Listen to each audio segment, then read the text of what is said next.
Ijaarsi piroojeektii jallisii Awushoo xumuramuu dhabuun rakkoof nu saaxileera jechuun jiraattonni aanaa Sinaanaa komatan. Gara sassaabdummaa ijaarsa piroojeektii jallisii kana keessatti raawwatee adda baasuun qaama badii raawwatee itti gaafachiisuuf hojjechaa jiraachuu abbaan taayitaa misooma jallisii Oromiyaa beekseera. Duulaa Wayyeessaa. Iftoomina itti gaafatamummaa hirmaachisummaa olaantummaa seeraa kanneen jedhaman qajeeltowwan bulchiinsa gaarii manneen hojii mootummaa ittiin hoogganaman keessaa isaan muraasa. Komii hawaasni yeroo garagaraatti kaasuufis qajeeltowwan kunneen cabuun sababa ijoodha. Sababni isaas qajeeltowwan bulchiinsa gaarii akkaataa waraqaa irratti barreeffamaniin hojiitti hiikamaa jirani. Kan waraqaa irraa qabatamaa ta'e argamuu dhabuun immoo hawaasa adda durummaan mufachiisaati kan jiru. Kolleejiin leenjii barsiisota Roobees hawaasa qajeeltowwan bulchiinsa gaarii aantummaan hojiirra oolchan horachuuf ergamni osoo itti kennamee jiru ofuma isaatiiyyuu hojjettoota isaa komachiisaa jira. Moonaa kana keessatti waan garagaraatu uumamee jira. Yommuu kanan jedhu immoo jaalalaa fi tokkummaan moonaa kana keessa jiru badee hawaasni moonaa kana keessa qara jiru quuqamaa fi jaalalaaf kabaja hojii nama qabu ture sun marti badee har'a gareen uumame.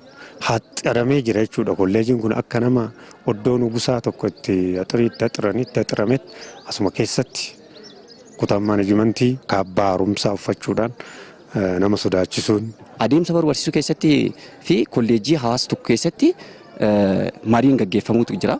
Mariin ni baqatama. Hooggansi walitti hin qabu. Rakkoowwan jiru sana uummanni hawaasti waan itti kaasuuf kana waan beekuuf nama walitti qabeetiin jiru. Ramaddiin hojjettootaa kolleejicha keessatti gaggeeffamaa jirus bu'uura qajeelfama ramaddii hojjettoota mootummaa eegaa hin jiruunis komii birooti. Fakkeenyaaf namni sooshoolojii barate hojjetaa seeraa ta'ee ramadamuu, kan akkaawuntiingii barate hojjetaa akka barreessituu yookaan immoo sekereetarii ta'ee ramadamuu isaati. Komii hojjettoonni kolleejii leenjii barsiisota Roobee kaasaniif yaada akka kennaniif diinii kolleejichaa argachuuf yaallus hin milkoofne. Komii kana qofa qabaachuu kan kaasan hoogganaatti aanaan biiroo barnoota Oromiyaa obbo Girmaa Baayisaa rakkoon ture akka sirratuuf sirreeffama hooggansaa dhiyeenyatti taasifneerraa jedhan.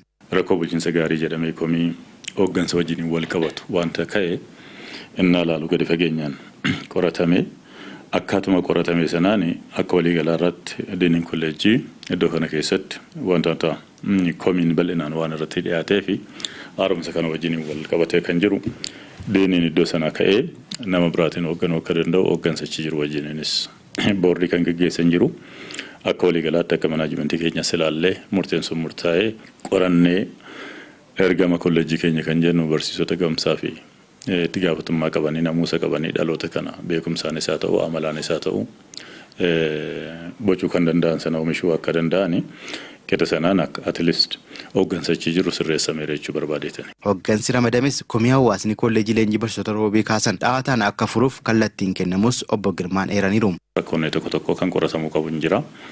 Rakkoonni tokko tokko immoo hatattamaan achumatti hiikamuu kan qabu.